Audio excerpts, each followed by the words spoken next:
It is nice to be back with you. I want you to know I missed you over the last 3 weeks. I have thought of you fondly. In a spirit of self-disclosure, I must say, though, that you did give me one bad dream in that period of time. I woke up with a start 2 Sundays ago. Alarm went off, and I realized that I didn't have a sermon ready. But how could I have missed that? I have a routine down, that I start with my preparation on Monday and write it on Saturday. I'm ready, on Sunday morning. Then I woke up and realized that I didn't have to preach that day.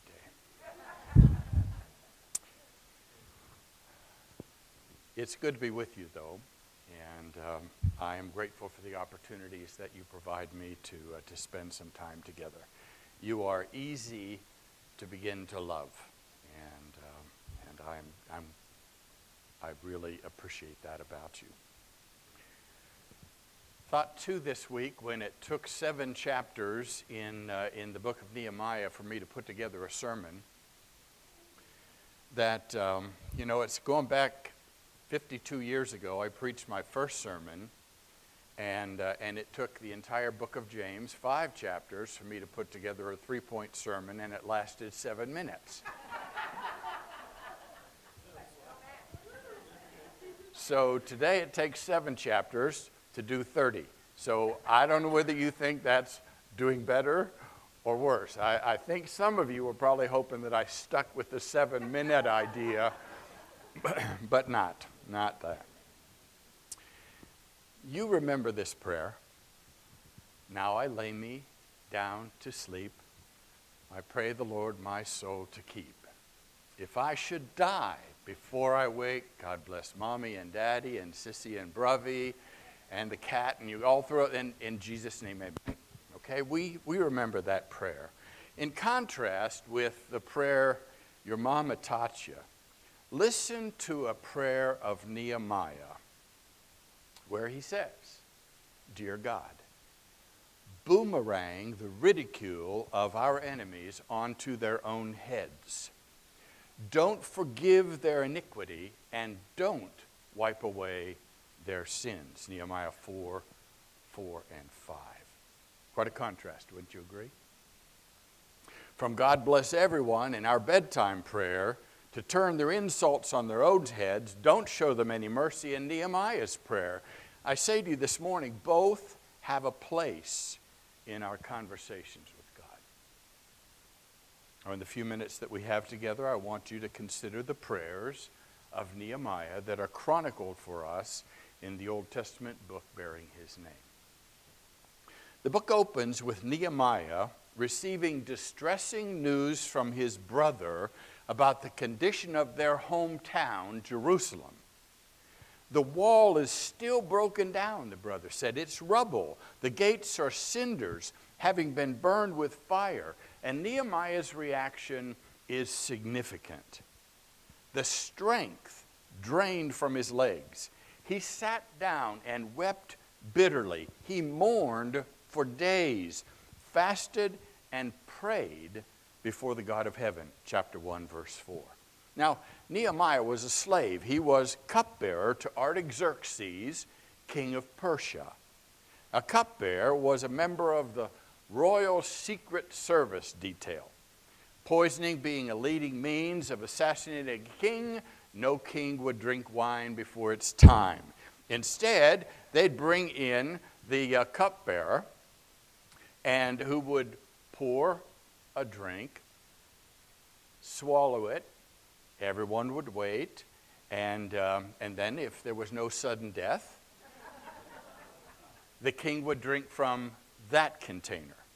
But if the cupbearer died, his body would be dragged out, another slave would be summoned and appointed cupbearer to the king, and they would open another container and try again.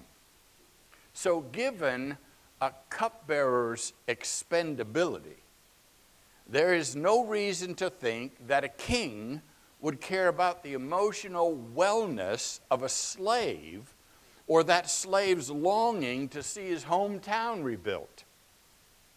But somewhere between the tears and the mourning and the fasting and the prayer, Nehemiah put together a plan and purposed to request assistance from the king who owned him.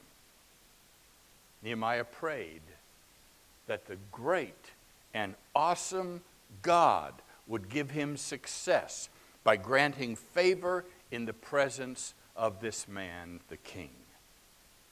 So Nehemiah stood up, dried his tears, splashed a little cold water on his face. I always wondered why people do that. What does splashing water on your face do after you cried? Is it shock? I mean, is that what happens? Brings you back? Anyhow, Nehemiah stood up, dried his tears. The Bible doesn't say splash cold water on his face, but I think that fits in with the mood. And then he returned to work. And Artaxerxes called for wine. Nehemiah entered the room in full view of the king. He opened the container, poured a cup, took the first drink, survived, and handed that cup to the king. Rather than ask for the entire container and dismiss the slave as one might expect, Artaxerxes became chatty with Nehemiah. And he made a friendly observation. You look sad. Why the long face? I know you're not sick. You must be grieving. Are you depressed? Talk to me. Well, Nehemiah was probably terrified at this point. Historian Josephus indicates that a prime qualification for a royal servant was a good personal appearance. Nehemiah's obvious, sad countenance could get him fired, or worse. But he couldn't forget who he was standing in front of. And so he decided to approach the king as he had planned and said, O king, live forever. Those are the things that you have to say when you address a king. And that comes right out of Scripture. O king, live forever. I recently learned that my hometown, Jerusalem in Judah, the city where my dad is buried, the wall is rubble and the gates are ashes. And Artaxerxes responded sympathetically. What is it you want? And Nehemiah paused and prayed and then presented the plan he had envisioned. Chapter 2, verse 4. If it please the king, he said, and if your servant has found favor in your sight, there are some things you could do. Grant me a 6-month leave of absence so that I can go to Jerusalem and rebuild it. 6 months? You're going to rebuild Jerusalem. Okay. Write letters of safe conduct so that I can travel safely from Susa to Jerusalem, 850 miles. And provide access to royal timber so that I can make beams and gates. He could also have made a fine home.